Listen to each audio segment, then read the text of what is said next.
75 minute ধৰি সাগৰৰ পাৰত বিনা চিকিৎসাই পৰি আছিল জুবিন গাৰ্গ। অচেতন অৱস্থাত থকা জুবিনক 1.5 ঘণ্টাৰ পাছত এখন এম্বুলেন্সত উঠোৱা হৈছিল। শ্যামকানু মহন্তই জুবিন গাৰ্গক উৰে নিশা মদ্যপান কৰোৱাইছিল। জুবিনক মদ্যপান কৰোৱাবলৈ অমৃতপ্ৰভা মহন্তৰ হাতত হুইস্কি তুলি দিছিল শ্যামকানুৱে। জুবিনক শেষ কৰি আৰ্থিক মুনাফা আদায়ৰ চেষ্টা চলাইছিল সিদ্ধাৰ্থ শৰ্মাই।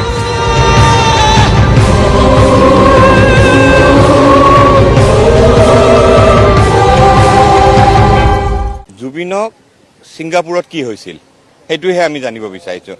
পুৰি কেইখন খাইছিলে, বিহু কমিটিৰ কিমান পইচা লৈছিলে, সেইবিলাক আমাৰ জনাৰ দৰকাৰ নাই, কোনো দৰকাৰেই নাই। আমাৰ ছিংগল এজেণ্ডা, ফুল ষ্টপ, এটা কথাতে ফুল ষ্টপ হ'ব লাগিব।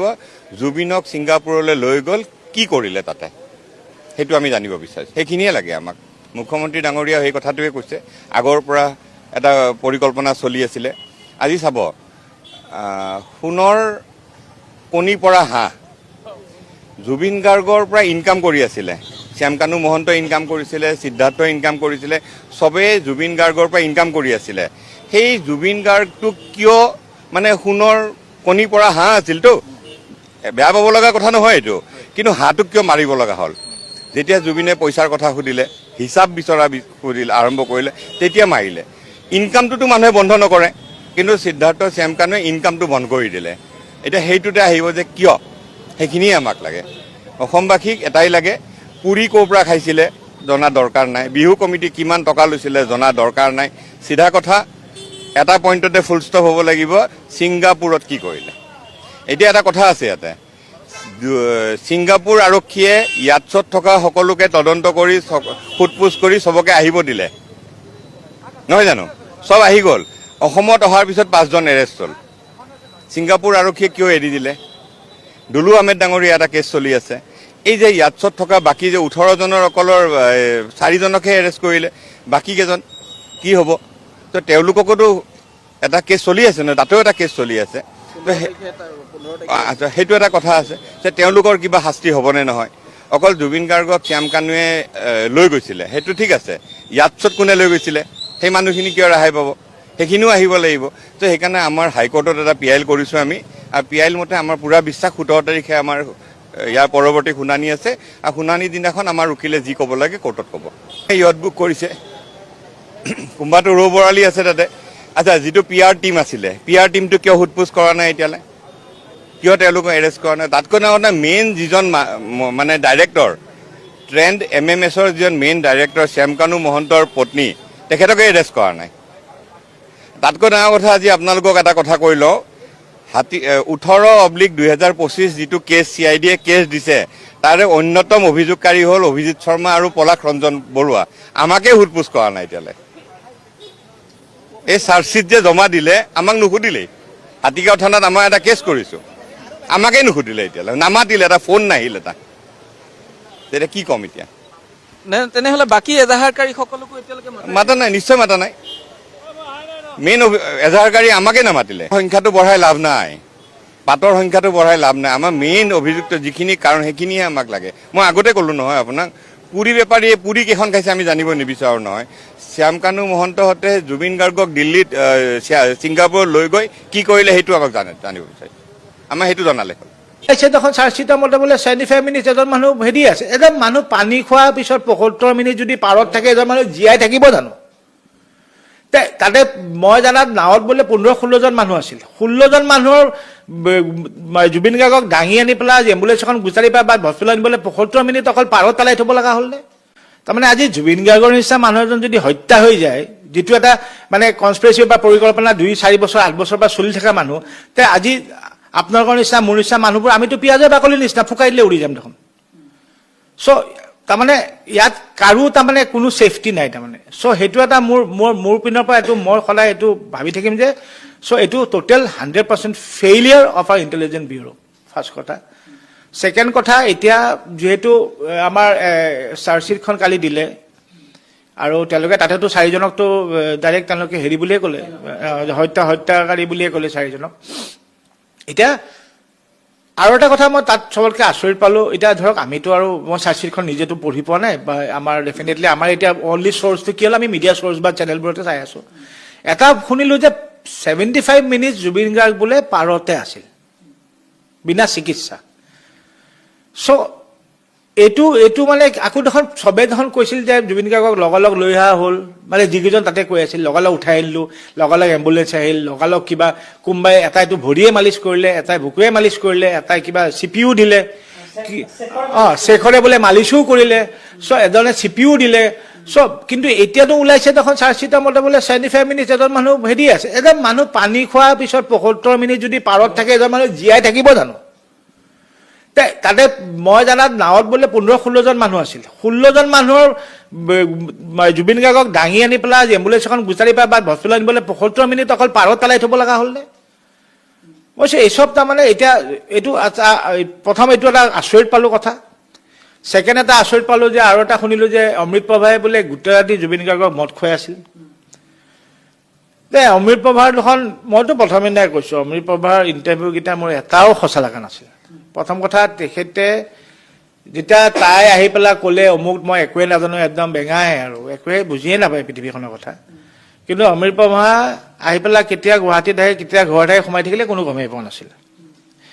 বেলেগ পিছত আমাৰ মিডিয়াহে বিচাৰি ওলালে তেখেতক যে তাই যে আজি ঘৰত সোমাই আছে। এতিয়া গম পালোঁ যে গোটেই ভিডিঅ', প্ৰথম গম পালোঁ ভিডিঅ'খিনি তাইৰ মোবাইলতে আছিল।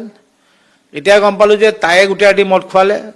তাৰমানে এইকেইটা গোটেইকেইটা মিলি ভগত, গোটেইকেইটাই এতিয়া আমিতো সেইটোৱে বিশ্বাস কৰিম না। আমিতো এতিয়া যিখন আমাৰ চাৰ্জশ্বিট দিছে আমিতো সেইটোৰ ওপৰতে বিশ্বাস কৰি কথাখিনি কৈ আছোঁ।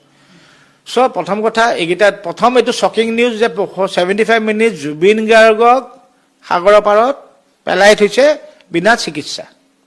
ছেকেণ্ড কথা এটা গম পালোঁ যে অমৃত প্ৰভাই গোটেই ৰাতি মদ খোৱালে। বাহ, মানে এইকেইটাৰ ওপৰত তাৰমানে মই কওঁ মানে শাস্তিয়ে নাই নেকি? কি শাস্তি দিম তাৰমানে? এইকেইটা শাস্তি কি দিম তাৰমানে? মইতো যোৱাকালি পৰহিৰ পৰা কৈ আছোঁ একেদিনাই ধৰি আনি গোটেইকেইটা ফাঁচি দি দিয়ক। এতিয়া মাজে মাজে এনেকুৱা লাগে না ফাঁচি দিলে একে চাতে মৰি থাকিব।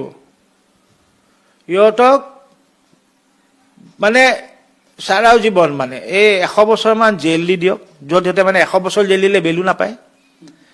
সেই 4 ৱালৰ ভিতৰত তিল তিলকৈ তৰপি মৰক। এইবোৰ কথা ভাবি ভাবি যে তহঁতে কাক আমাৰ অসমৰ মানুহখিনিৰ পৰা মই যোৱাকালি এতিয়াও ভাবি আছোঁ, চবেই কৈ আছে যে জুবিন গাৰ্গ যেতিয়া হেৰাইছে প্ৰত্যেকজন অসমীয়া মানুহৰ পৰিয়ালত এজন ল'ৰা হেৰুৱাৰ নিচিনা পাইছে মানুহখিনি। সেই গোটেইখিনি মানুহৰ হায়া আৰু খাও নাই জানো তহঁতৰ? জীৱনত কেতিয়াও এইকেইজন মানুহে 1 ছেকেণ্ডৰ কাৰণে শান্তি বা সুখ বা হাঁহি নাপায়। আপুনি চাওক, আজি আমি দেখি থাকোঁ যে এটা হোটেল কক্ষ বা এটা লজত যেতিয়া ডেড বডি এটা পৰি থাকে, আপুনি চাব সেই ডেড বডিটোৰ চাৰিওফালে হোৱাইট মাৰ্ক দি পেলাই আপোনাৰ এটা মাৰ্কিং এটা কৰি দিয়ে। ফৰেনচিক এক্সপাৰ্টছ কল কৰে টু ক্লিক দি ফটোগ্ৰাফছ, কোনটো পজিশ্যনত বডিটো আছে, কেনেকৈ আছে। লগে লগে আপুনি চাব ফৰেনচিক এক্সপাৰ্টছ আহে টু ট্ৰেছ দি ফিংগাৰ প্ৰিণ্টছ, কেমিকেল লৈ আহি পেলাই আপোনাৰ ফিংগাৰ প্ৰিণ্টছখিনি ট্ৰেছ কৰে। এতিয়া চাওক, এই গোটেই বস্তুখিনি কিয় কৰে? এইটো কৰাৰ কাৰণটো হ'ল যে বিয়ণ্ড অল ৰিজনেবল ডাউটছ আপুনি কোৰ্টত সাক্ষ্য প্ৰমাণ দি পেলাই with forensic, with material and with electronic evidence আপুনি চাৰ্জসমূহ ইষ্টাব্লিছ কৰিব পাৰিব লাগিব। কাৰণ court will never run by emotions, আৱেগৰ ওপৰত বশৱৰ্তী হৈ কোৰ্টে ৰায় নিদিয়ে। আমি দিব পাৰোঁ। অসমৰ ৰাইজে একচুৱেলি চাওক, এই যে দোষী এওঁলোক আছে নাই, এওঁলোকক অলৰেডি ৰাইজে শাস্তি দিয়েই দিছে। আপোনাৰ তেওঁলোকে জেলত থাকি যিটো অনুতপ্ত হৈ আছে, এইটো এটা তেওঁলোকৰ কাৰণে ডাঙৰ শাস্তি। গতিকে এতিয়া কথাটো হ'ল এই যে ইনভেষ্টিগেশ্যনৰ যে এই যে লেপছখিনি যে হৈ গ'ল আপোনাৰ, এই লেপছখিনি হৈ গ'ল বুলি মই অনুমানহে কৰিছোঁ। কিন্তু চাৰ্জশ্বিটত যদি স্কেচ মেপ আছে, যদি ফটোগ্ৰাফছ আছে, সেইটো ভাল কথা। আৰু যদি কিবা লেপছ তাতে থাকি গ'ল, তেতিয়াহ'লে আপোনাৰ আইনত এইটো প্ৰভিজন আছে যে দে কেন মেক আপ দি আপোনাৰ লেপছেছ বাই এডিশ্যনেল বা ছাপ্লিমেণ্টাৰী চাৰ্জশ্বিট দি পেলাই তাতে সেই বস্তুখিনি তেওঁলোকে এতিয়াও আনিব পাৰে। কিন্তু আপুনি চাওক, আজি এই যে প্লেচ অফ ইয়াতে মেইন যিটো ক্ৰাইম মাৰ্ডাৰ, সেই মাৰ্ডাৰটো ক'ত হৈছে? এটা পৰৰাষ্ট্ৰত হৈছে, ছিংগাপুৰত। গতিকে সেই ছিংগাপুৰত কি কৰিব লাগিছিলে? আপোনাৰ ইনভেষ্টিগেটিং যিটো আমাৰ স্পেচিয়েল ইনভেষ্টিগেশ্যন টীম আছে, সেই টীমটোৱে আপোনাৰ জুবিন গাৰ্গৰ সৎকাৰ হৈ যোৱাৰ আগতেই যাব লাগিছিলে নিয়ম মতে। কিন্তু তেওঁলোকে গৈছে আপোনাৰ প্ৰায় এমাহ, প্ৰায় 31 দিনমান পিছত। তাতে আপুনি মোক এটা কথা কওক, তাতে গৈ পেলাই আলোচনাহে কৰিছে আপোনাৰ অমুকৰ লগত।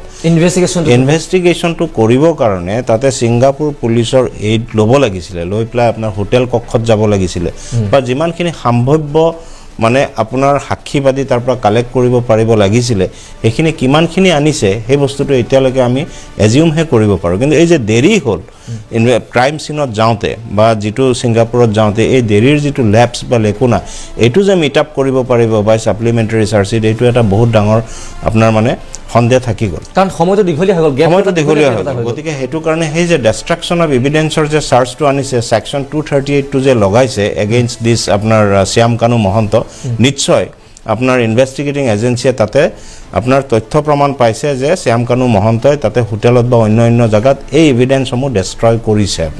গতিকে সেইটো এটা সম্ভাৱনা আছে। এতিয়া ইয়াত লিখা আছে, ইয়াতে সাক্ষ্য প্ৰমাণৰ যিটো ধাৰা এটা লগোৱা হৈছে নহয়, 238। এতিয়া চাওক আৰু এটা কথা আছে, আপুনি চাওক সেই যে ইয়টখনত এই যে বগা ইউনিফৰ্ম পিন্ধি পেলাই যে মানে এটা যে মানে সুঠাম যুৱকসকলে যে এটা হৰ্ষ উল্লাস কৰিছিলে, আপোনাৰ মনত নিশ্চয় আছে, হৰ্ষ উল্লাস কৰি তেওঁলোকে জুবিন গাৰ্গ ডাঙৰীয়া পানীত ককবকাই আছে, কিন্তু তেওঁলোকে তাৰ পৰা ভিডিঅ' ফটোগ্ৰাফী কৰাতহে ব্যস্ত। কিন্তু তেওঁলোকৰ ইমিডিয়েট দায়িত্বটো আছিলে যে ইমিডিয়েটলি তেওঁক পানীৰ পৰা ৰিকভাৰী কৰি আনি পেলাই ফাৰ্ষ্ট এইড দিলে কিজানি আজি জুবিন গাৰ্গ ডাঙৰীয়া আমাৰ মাজত উপস্থিত থাকিলে হয়। কিন্তু সেই যে নেগলিজেঞ্চি পাৰ্টটো যে তেওঁলোকৰ আহিছে, সেইটো কাৰণে ছেকশ্যন 106 অফ দি BNS, আপুনি চাওক অৰিজিনেল যেতিয়া কেছটো ৰেজিষ্টাৰ কৰিছিলে তেতিয়া কিন্তু ছেকশ্যন 106টো আছিলে, কিন্তু যোৱাকালি যেতিয়া সেই চাৰ্জসমূহ আপোনাৰ পাঠ কৰিলে আমাৰ সন্মানীয় মুন্না প্ৰসাদ গুপ্তাই, তেতিয়া কিন্তু ছেকশ্যন 106টো মই নেদেখিলোঁ। আপোনাৰ কিয় নেদেখিলোঁ? কাৰণ এই যে নেগলিজেঞ্চিৰ যিটো পাৰ্ট, আপোনাৰ এই যে 11জন মানুহ, এওঁলোকে আপোনাৰ যেতিয়া তেওঁলোকে জুবিন গাৰ্গ ডাঙৰীয়া পানীত ককবকাই থকা অৱস্থাত তেওঁলোকে যে উঠাই নানিলে, ডেট মিনছ তেওঁলোকে সেই নেগলিজেণ্টলি মানুহজনক এৰি দিলে মৰিবৰ কাৰণে। গতিকে সেইটো কাৰণে তেওঁলোকক এই চাৰ্জৰ আণ্ডাৰত একিউজ কৰি চাৰ্জশ্বিটখনত তেওঁলোককো সন্নিৱিষ্ট কৰিব লাগিছিলে।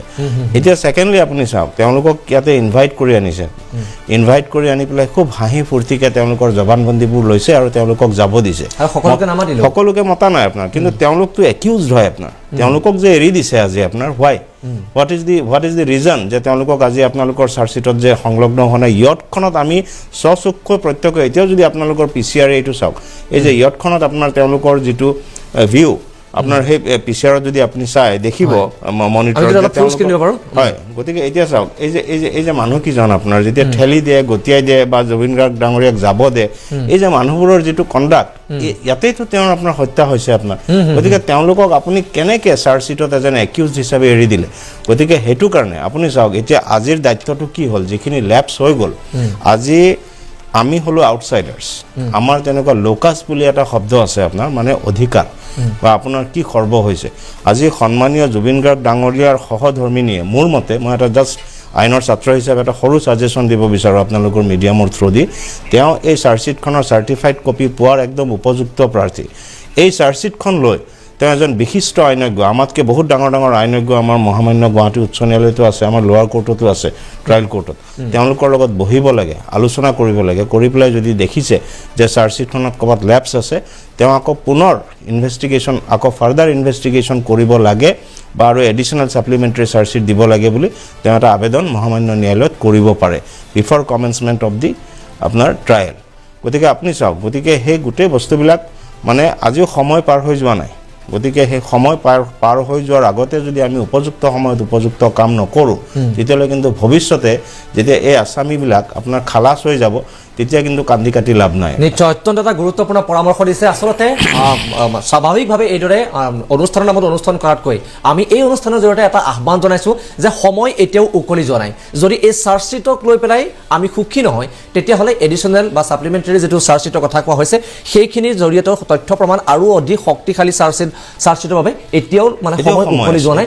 গতিকে আমাৰ অসম লাইভ 24ৰ এই ব্যতিক্ৰমৰ পৰা আহ্বান থাকিব যে যদি ক'ৰবাত লেপছ আছে, সেই লেপছ বা সেই সুৰুঙাবিলাক যাতে আমি মষিমূৰ কৰিব পাৰোঁ আৰু এখন শক্তিশালী চাৰ্জশ্বিট যাতে আমি দাখিল কৰিব পাৰোঁ আৰু যাতে সঁচা অৰ্থত ন্যায় বুলি চলি থকা সেই ছবিখন আমি দেখা পাওঁ। তাকে আমি असम की मिट्टी आपकी गूंज अभी जगी है, सिंगापुर की लहरों में सितारा हमने खोया है। कुत्तों ने खा गए आपकी मेहनत का ताज, किला हरामी लोगों ने छीन ली हमसे आपकी आवाज। हर वीडियो और तस्वीर में आपकी लाचारी है, अब सच को दबाना किसी के बस की बात नहीं है। डॉक्टर ने कहा कमजोर है, पानी और आग से संभालो इसे, पर लहरों में बिना जैकेट क्यों छोड़ा उसे। हर गीत, हर हंसी, हर सपना चुराया गया हमसे, फिर भी यादों में आप हमेशा जिंदा रहेंगे। सोशल मीडिया पर सच उभर आया, वीडियो क्लिप्स ने राज दिखाया, किसके हाथों में छुपा है ये काला राज। हर दिल में गूंजती है आपकी पुकार। असम से सिंगापुर तक आपकी कहानी सुनाएंगे हम, कुत्ते केला हरामी अब क्यों फरार है सब। उन कुत्तों को जनता के हवाले कर दो, जनता करेगी उनका इंसाफ।